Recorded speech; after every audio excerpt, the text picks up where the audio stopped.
Olá, eu sou Edson Leonel, sou professor do Departamento de Estruturas da USP São Carlos e nesse vídeo nós continuaremos as discussões sobre o tema tensões normais na flexão, que é o tema que está no capítulo 17 da apostila de Mecânica dos Sólidos e Resistência dos Materiais, que eu tenho escrito nos últimos anos.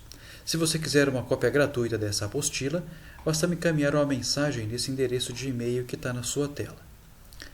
No vídeo anterior, nós discutimos como as tensões normais elas evoluem e são desenvolvidas no plano da seção transversal, no caso das estruturas serem formadas por materiais com diferentes propriedades mecânicas, o que dá origem às tensões normais em materiais que nós chamamos na apostila aí de não homogêneo ou tensões considerando a presença de não homogeneidade. No vídeo anterior nós discutimos isso com detalhes e vimos que toda a formulação que nós apresentamos anteriormente ela é válida assumindo que a estrutura seja composta por um único material. Então, para que a gente consiga utilizar a formulação anteriormente desenvolvida no caso de não homogeneidade, basta que a gente proponha um processo de homogeneização de tal forma que a gente consiga resolver o problema não homogêneo, homogeneizando-o de tal forma que a gente consiga encontrar propriedades geométricas da seção transversal equivalente e com isso a gente consegue aplicar a formulação de tensões normais na flexão anteriormente apresentada. Então, só relembrando aqui rapidamente, nesse processo de homogeneização, nós assumimos que a seção transversal ela possui continuidade material, ou seja, que embora a seção transversal seja composta por materiais com diferentes propriedades mecânicas, nós vamos assumir que na interface entre esses materiais a deformação ela é contínua. E isso aí é importante para que a gente garanta que todos os pontos da seção transversal eles se deformem continuamente, de tal forma que a gente não observe no plano da seção transversal falhas ou mesmo rupturas, porque isso tem um ponto de descontinuidade de deformação, isso indica que houve um escorregamento, uma separação de material. Tá bom? Então, pelo fato dos materiais terem diferentes módulos de elasticidade longitudinal e pelo fato de a gente impor, nós impomos a continuidade de deformações, nós esperamos que exista um salto, uma descontinuidade de tensões do problema, o que é absolutamente tranquilo de ser aceitado, tá bom? Então esse processo de homogeneização também, como nós discutimos lá, ele assume que nós determinemos uma extensão material equivalente para os materiais a serem homogeneizados, tendo como base uma equivalência de transmissão de força. Então digamos que nós tenhamos aqui uma seção transversal composta por dois materiais, material 1 e material 2, e eu queira encontrar qual é uma extensão equivalente de material 2, que vai substituir o material 1, de tal forma que o material 2, com as suas propriedades mecânicas, ele transmita a mesma força que seria transmitida pelo material 1. Tá? Então, nesse caso aqui, a gente consegue calcular por um elemento de dimensões infinitesimais dYdz ou dA, pertencente ao material 1, a força que está sendo transmitida nele. Então a gente faz aí o sigma 1 vezes dA, se lembrando da lei de Hooke, teremos E1 epsilon dA, e aí o que nós temos que encontrar é qual seria uma extensão de material 2 que seria posicionado aqui nesse lugarzinho do material 1, de tal forma que essa nova extensão material do material 2 ela transmita a mesma intensidade de força. Então, ou seja, qual seria um F2 necessário, qual a quantidade de material F2 necessária para transmitir a mesma força F1.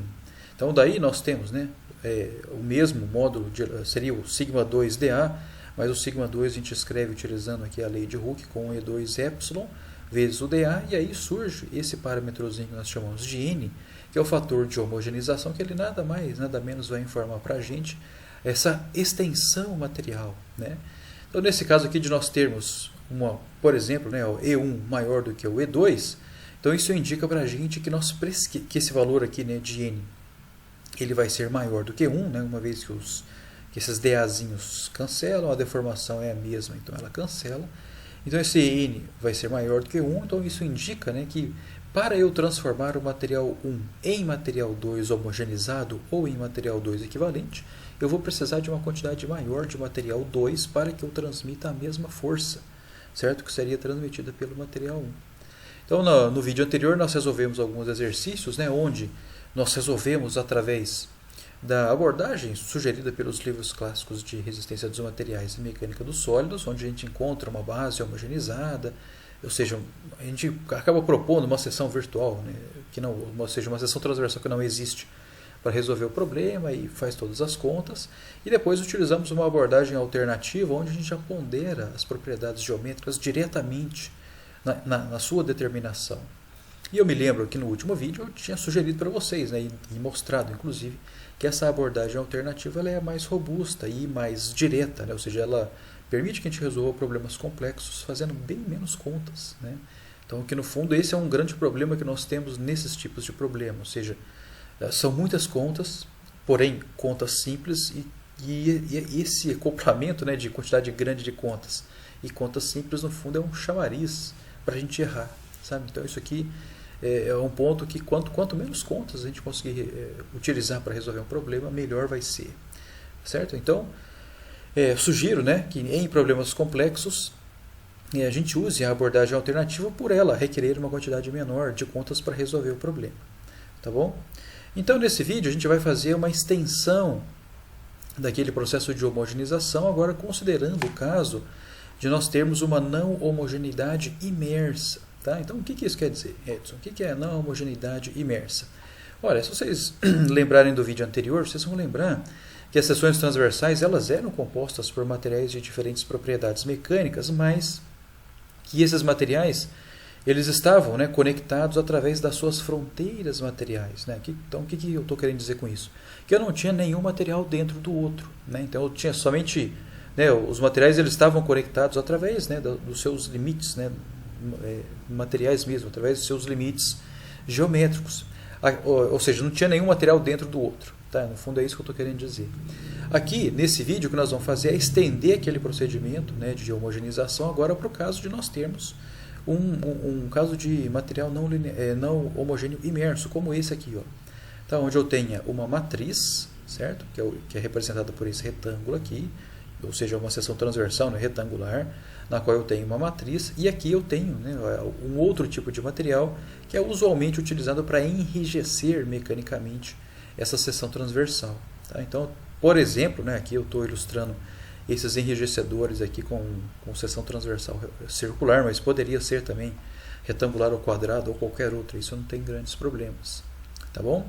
Então a maneira de se resolver esse problema é muito simples, muito tranquila, é uma extensão natural do que nós já vimos no vídeo anterior, e nós simplesmente superpomos, tá? As grandezas aqui, superpomos os problemas, tá? Porque qual que é a ideia aqui, ó, desse material não homogêneo imerso, né? Por exemplo, como esse que está aqui, ó. Tá? Bom, primeiro, é como se eu tivesse, né, a seção transversal retangular cheia, totalmente preenchida por matriz, tá? E aí eu venho e subtraio, sabe, dessa seção transversal aqui, ó, cheia, eu subtraio o material da seção transversal, né, no lugar onde os enrijecedores vão estar. Tá bom? Então, se eu pegar a seção transversal cheia e subtrair dela aqui, ó, 3 buraquinhos de seção transversal circular, tá? Qual que é o resultado, né, ó, desse cara menos esse? O resultado dele é uma seção transversal, certo? Com 3 buraquinhos lá, 3 cavidades. Certo? E aí depois, para eu completar, né, a seção transversal, ou recuperar a geometria correta da seção transversal, o que é que nós fazemos? Nós preenchemos esses buraquinhos, certo, com as propriedades dos materiais enrijecedores. É bem simples. Tá? Aí você fala assim, bom, isso me parece bem claro, Edson, né? Você pode estar se perguntando aí, é claro que uma seção transversal não homogênea e imersa, é claro que ela vai ter uma matriz, e aí a gente fura os buraquinhos aqui e preenche ele com o material de enrijecedor, isso é claro. Mas o que você está querendo dizer com esse procedimento aqui de tomar a seção cheia, subtrair buraquinho e depois preencher o buraquinho com o material enrijecedor? O que você está querendo dizer com isso, Edson? Bom, está querendo dizer que nós vamos utilizar essa estratégia aqui para a gente calcular as propriedades geométricas, tá? Que no fundo é o que nós precisamos fazer, tá bom? Então nós vamos calcular, quando a gente for calcular o momento estático, por exemplo, para calcular a localização do centro de gravidade. Nós vamos calcular o momento estático da seção cheia, Tá? Depois, nós vamos subtrair, tá? Momento estático referente à posição do material enrijecedor, na posição onde ele vai estar, mais referente ao material da matriz. Tá? Ou seja, eu vou criar os buraquinhos aqui. Tá bom? E depois eu preencho esses buraquinhos com as propriedades, né, do material enrijecedor. Tá? Então a estratégia é bem essa, né? Tomar a seção transversal cheia, depois subtrair, certo? Na posição onde os enrijecedores estarão, material da matriz ou material da seção transversal no ponto onde os enrijecedores estarão, e depois nós preenchemos esses vazios, né, ou essas cavidades com as propriedades dos enrijecedores.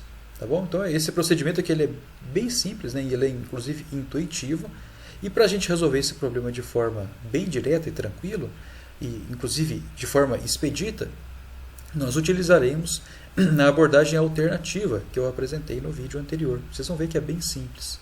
Tá bom? Então, tenham em mente, né, essa estratégia aqui, ó, de solução, né, onde eu tomo a matriz, subtraio o material da matriz no ponto onde os enrijecedores estarão, depois preenchemos, né, essas cavidades com as propriedades dos enrijecedores. Tá bom? Então, eu vou fazer os exemplos aqui para vocês verem que é bem direto essa extensão, não tem grandes novidades. Né? Então, esse exercício pede que a gente determine as tensões normais máximas na seção transversal abaixo, sabendo que os enrijecedores eles possuem diâmetro de 12,5 milímetros.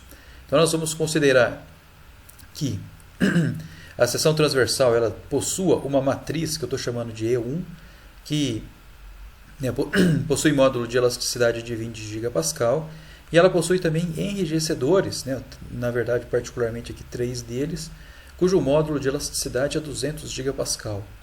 Nesse problema atuam apenas um momento mz de 5 kN e uma força normal de tração de 1 kN.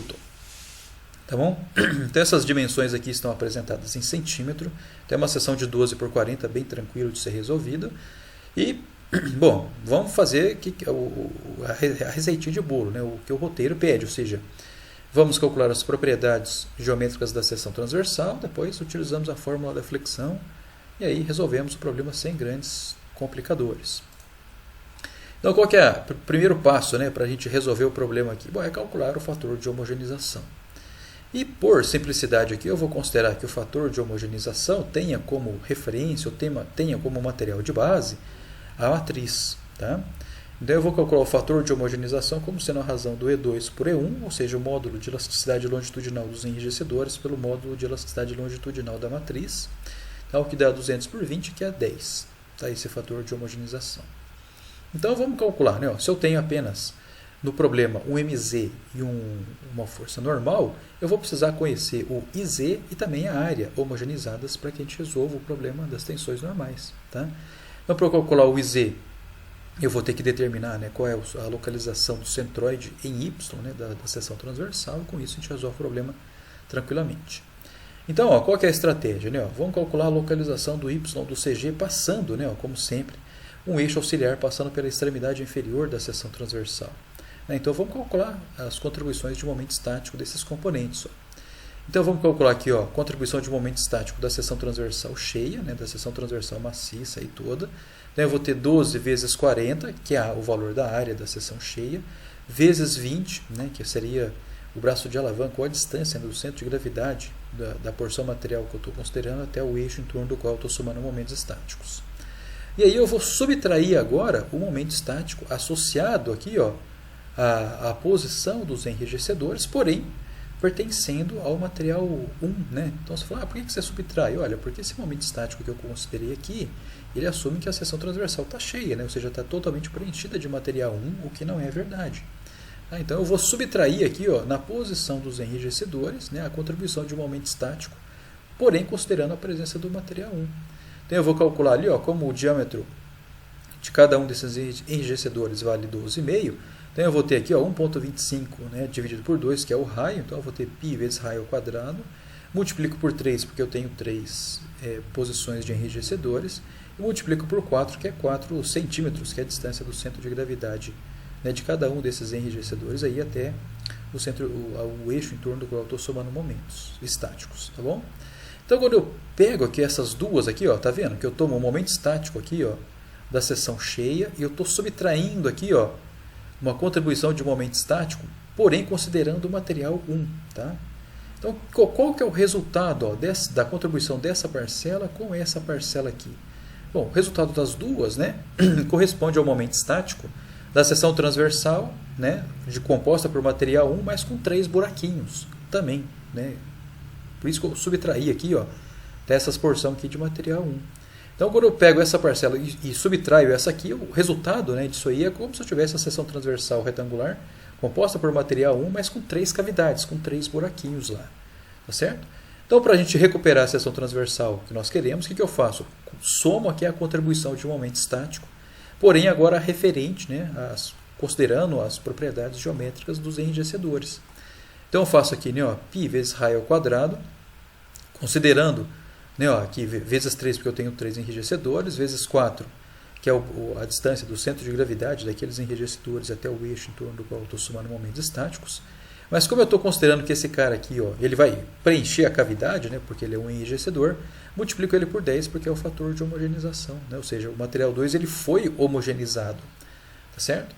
Então, por isso que a gente multiplica ele por 10. Então, entenderam aqui qual que é a estratégia? Né? Ou seja, considero a seção cheia, subtraio o material da matriz na posição onde os enrijecedores estarão e depois eu preencho, né, essa cavidade com as propriedades geométricas associadas aos enrijecedores. Tá bom? Tranquilo? Então aqui, então, quer dizer, no numerador temos os momentos estáticos e no denominador teremos as áreas. Então basta colocar, né, as áreas aqui. Eu pego a área total da seção, subtraio, né, na posição onde os enrijecedores estarão, subtraio aqui a área associada, né, ao material 1 na posição dos enrijecedores e depois somo, né, a contribuição aqui de área associada aos enrijecedores que preencherão essas cavidades. Tá bom? Então, fazendo a conta, a gente descobre aí que a localização do Y do centro de gravidade é 18,9669 centímetros. Até aí, muito tranquilo. Então, vamos fazer agora o cálculo do momento de inércia. Né? Então, como já sabemos a localização do centroide, vamos calcular aqui o IZ. Né? Temos que utilizar o teorema dos eixos paralelos.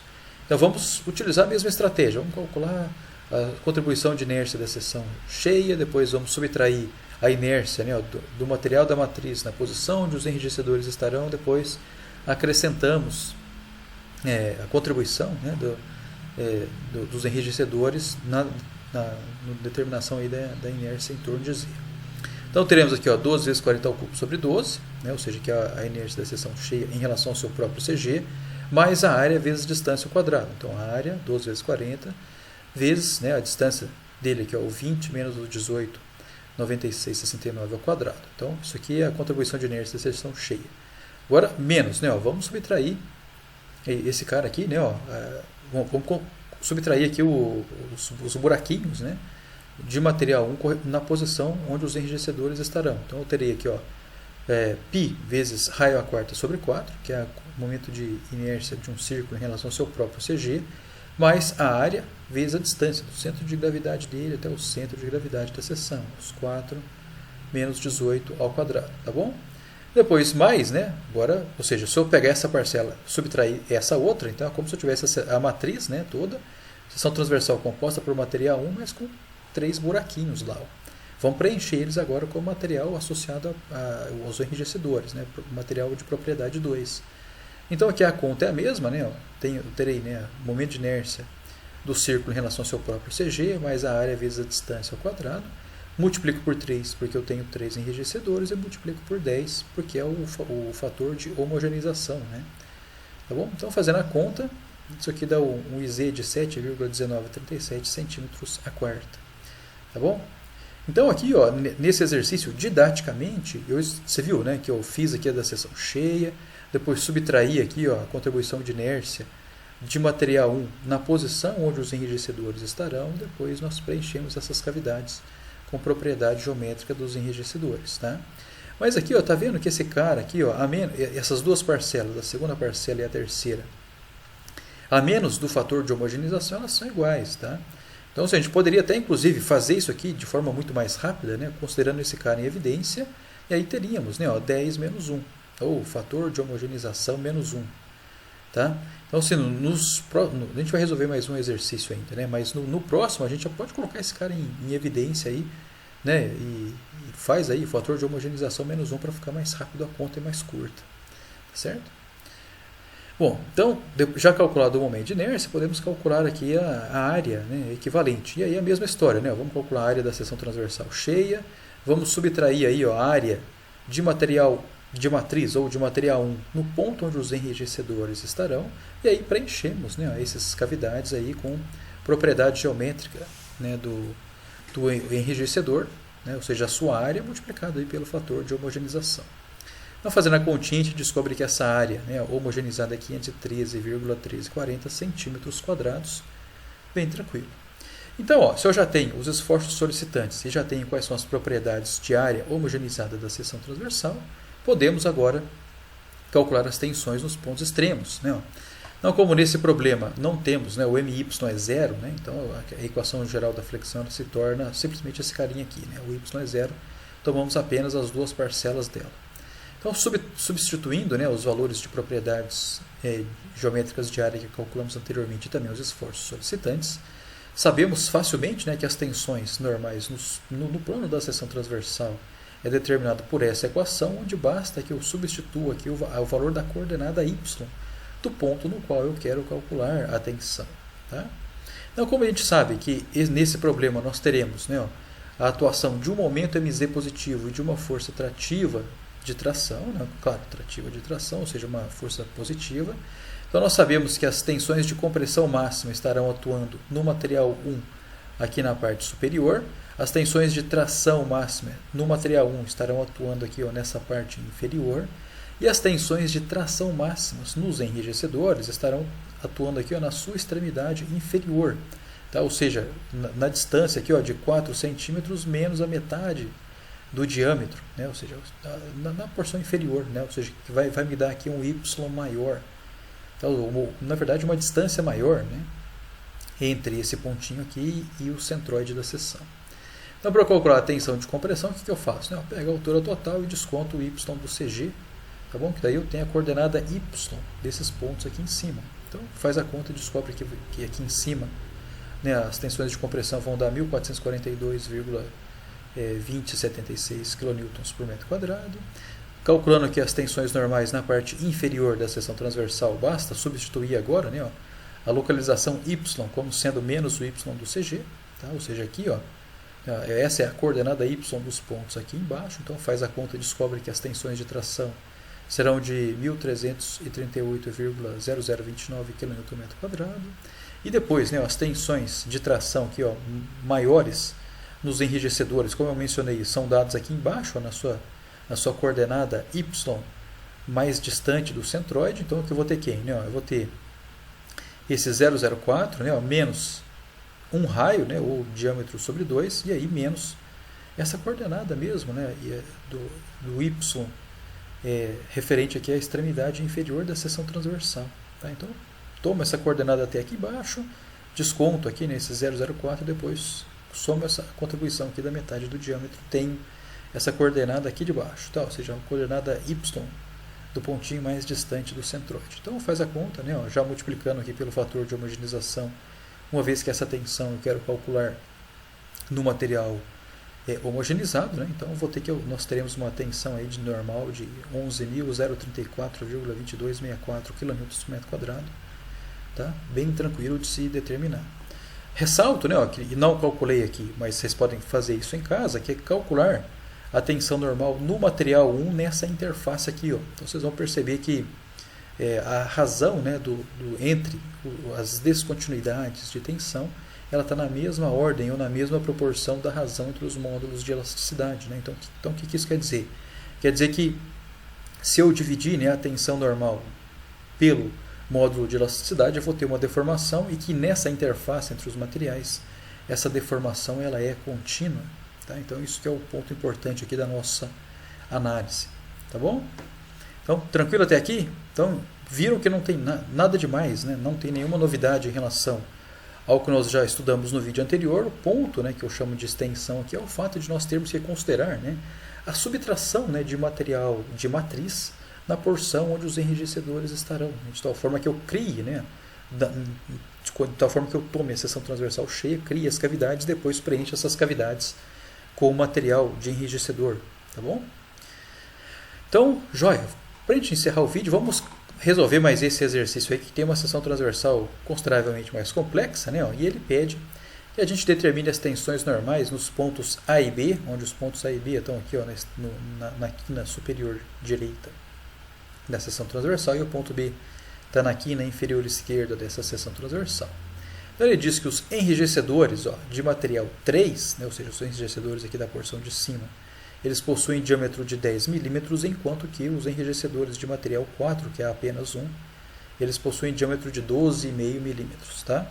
Então nessa situação, ó, é uma seção bem complexa, ó, nós temos uma seção que possui duas matrizes, né, com propriedades mecânicas diferentes. Então aqui no flange superior nós temos uma matriz de propriedade E1, na alma da seção transversal temos uma matriz com propriedade E2, no flange ele é enrijecido, né, por dois enrijecedores com propriedades mecânicas E3, e a parte inferior, né, ou a alma, ela é enrijecida por um enrijecedor aqui de módulo de elasticidade E4. Então temos aqui, né, ó, os módulos de elasticidade, o E1 20, E2 22, o E3 200 e o E4 210 GPa. Lembrando que essa seção transversal está solicitada aí, ó, a todo mundo, né, ó, momento MZ, momento MY e também a força normal de 2 kN, tá certo? As dimensões aqui estão apresentadas em centímetro.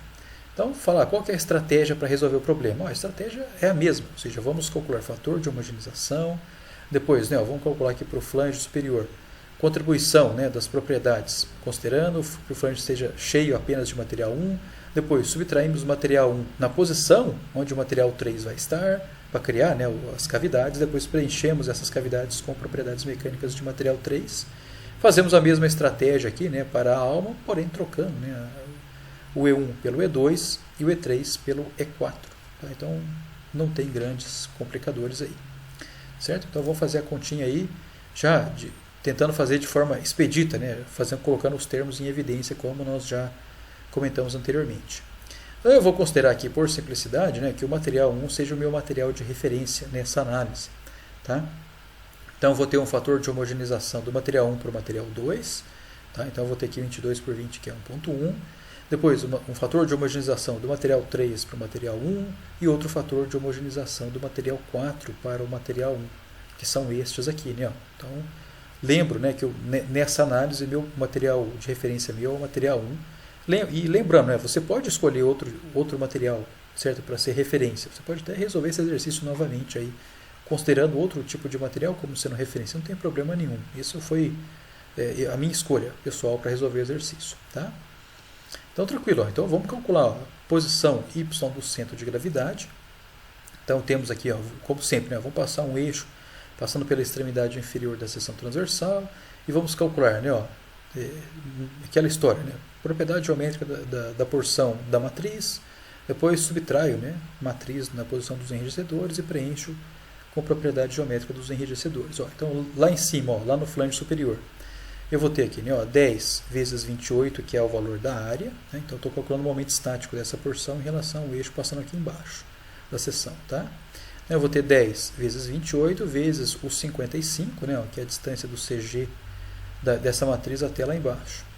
E aí, ó, olha só, lembra que no exercício passado eu mostrei para vocês, olha, podemos colocar essas contribuições em evidência e basta que a gente multiplique fator de homogeneização menos 1, lembra?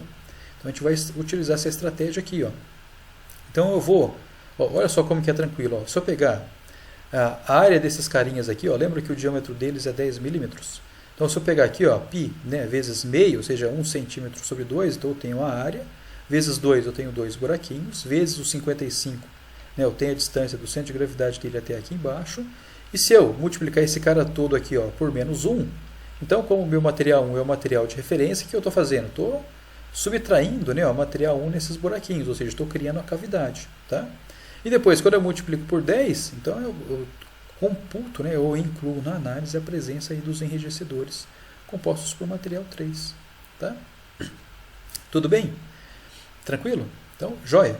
Então vamos passar agora, né, para a contribuição aqui do termo da alma. Ó. Então eu vou ter a mesma coisa, ó, a área dela, eu vou ter 8 vezes 50 vezes 25, né, ó, que é a distância do CG dela até o eixo em torno do qual estou somando o momento. No entanto, o material 2 ele foi homogeneizado. Ó, então temos que multiplicar por 1.1 porque ele foi homogeneizado. Ele não é o nosso material de referência. Tá? E depois, mais, ó, aquela mesma história. Né, ó, vamos subtrair, né, o material 2 na posição onde esse enrijecedor vai estar e depois preenchemos, né, essa cavidade com a propriedade mecânica do material 4.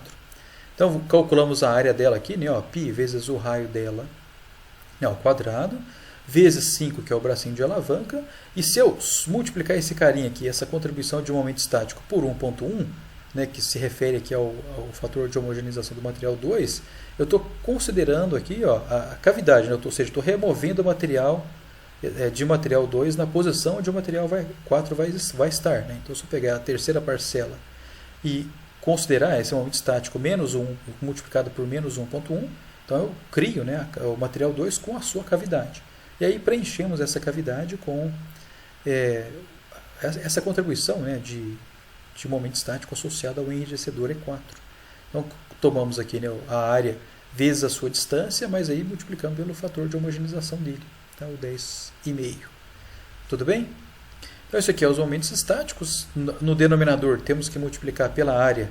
Obviamente, né, se o material ele foi homogeneizado, multiplicamos pelos fatores de homogeneização correspondentes. Então, tranquilo até aqui. Então, fazendo a continha, descobrimos que o Y, né, do centro de gravidade está a 36,5244, medido, obviamente, a partir da extremidade inferior da seção transversal. Tá bom? Tranquilo até aqui?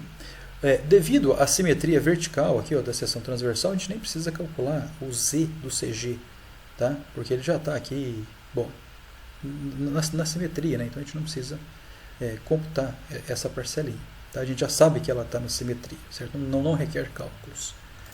Então vou fazer agora, né, a determinação aí dos momentos de inércia. Então vamos seguir aquela mesma estratégia, né, de já colocar os termos em evidência. Então teremos aí, né, aplicando o teorema dos eixos paralelos, né, o cálculo do momento de inércia do subcomponente em relação ao seu próprio CG, depois mais área vezes distância ao quadrado. Tá? Então, nesse caso de termos, né, os enrijecedores imersos, subtraímos a componente de inércia associado, né, à presença da matriz sobre os enrijecedores, depois preenchemos a sua cavidade com propriedade geométrica do enrijecedor. Tá? Então, começando de cima para baixo, ó, eu vou ter, né, ó, 28 vezes 10 ao cubo sobre 12, tá bom? Que seria o momento de inércia aqui, ó, desse flange superior, considerando que ele esteja cheio de material 1, mas que a gente não sabe que não está, né? Então, por isso que a gente calcula as cavidades dele aqui. Depois, mais a área vezes a distância dele ao quadrado, né? Ou seja, a distância do centro de gravidade dele até o centro de gravidade da seção. Depois, aqui, ó, mais duas vezes, né? Ó, tomamos aqui, ó, o momento de inércia dele em relação ao seu próprio centro de gravidade, mais área vezes distância ao quadrado, tá bom? E aqui, ó, se eu multiplicar esse cara todo por menos 1, então é como se eu estivesse calculando aqui, né? Ó, ou, na verdade, descontando as contribuições de inércia do material 1 na porção onde os enrijecedores estarão. Tá? Então, aí criamos as cavidades, né? Ou seja, a superposição dessas duas primeiras parcelas com, né, esse cara todo aqui, ó, entre colchetes vezes menos 1. Então, criamos as cavidades. E aí preenchemos, né, levamos em consideração a presença dos enrijecedores através, né, da mesma conta, mas aí multiplico pelo fator de homogeneização correspondente dele. Tá certo? Então, fazemos a mesma conta aqui, para não ficar muito repetitivo. Fazemos a mesma conta aqui, para as porções materiais da alma, né? Então calculamos aqui, ó, o valor da inércia dela, considerando que ela esteja cheia, e depois multiplicamos, né, pela contribuição aqui, ó, de inércia do enrijecedor. Então temos o menos aqui, que corresponde, né, à subtração, né, de material 2 na posição onde o enrijecedor 4 estará. Depois consideramos a contribuição aqui de inércia associada ao enrijecedor E4. Tá? Então essa regrinha aqui, ó, tá vendo? De colocar em evidência aqui essa superposição nas posições dos enrijecedores. Então basta que você considere, né, o fator de homogeneização do enrijecedor correspondente menos o fator de homogeneização da matriz, tá, no qual ele está imerso. Então isso aqui facilita bastante a continha que nós temos que fazer. Tá? Então, ó, podemos fazer a mesma coisa aqui pro caso aqui da inércia IY. Tá? Então podemos fazer a mesma coisinha aqui, não tem grandes complicadores, eu não vou repetir, porque, bom, vocês podem seguir facilmente aqui a ideia do cálculo do IZ, né? Então, mesma coisa, né? Calcula aqui, ó, 10 vezes 28 ao cubo sobre 12, mais, né, ó, as contribuições de inércia associadas aos enrijecedores. Então, aqui eu vou ter o momento de inércia do círculo em relação ao seu próprio CG, mais área vezes distância ao quadrado. E teremos aqui, né, ó, menos 1 para calcular aqui as cavidades, depois mais, né, esse 10 aqui para levar em consideração a presença dos enrijecedores, né, sendo que 10 é o fator de homogeneização daquele enrijecedor E3. Faz a mesma coisa para a alma, então obtém aí o IY de 2,086982, 10 a quarta centímetros.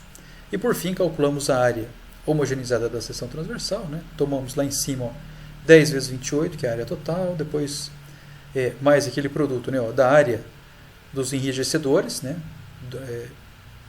duas vezes, porque eu tenho 2 lá em cima, vezes πr ao quadrado, que multiplica, né, ó, 10 menos 1, que é o fator de homogeneização do material 3, menos 1, né, para eu levar em consideração aqui a criação da cavidade, né, ou a remoção de material 1, para que a gente consiga preenchê-lo, né, com o material 3. Depois, para a alma a mesma coisa, né, levamos aqui, ó, 8 vezes 50. Como o material 2 foi homogeneizado, multiplicamos por 1.1, mais, né, ó, π vezes raio ao quadrado, tá, que multiplica aqui, ó, 10,5 menos 1,5, ou seja, 1,5 para eu considerar, né, a remoção material associada à posição do enrijecedor 4, mais o 10,5 para eu incluir, né, a influência material do material 4, tá bom? Então, fazendo a conta toda, temos aqui, né, que a área é 745,6727 centímetros quadrados. Bem tranquilo, tá?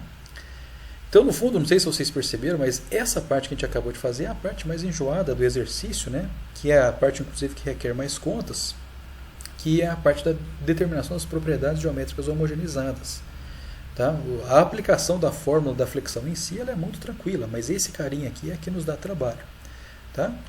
Então, aí, ó, como temos todos os esforços solicitantes não nulos, né, ou seja, M, MZ e MY no problema, ou seja, na verdade, todos os esforços não nulos que nos interessam na determinação da tensão normal, na flexão, né?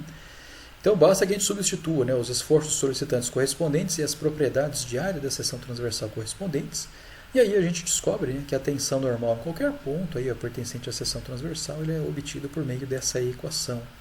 Tá? Então, basta que a gente substitua as coordenadas y e z do ponto analisado para que a gente obtenha, né, a tensão desejada. Tá? Bem tranquila.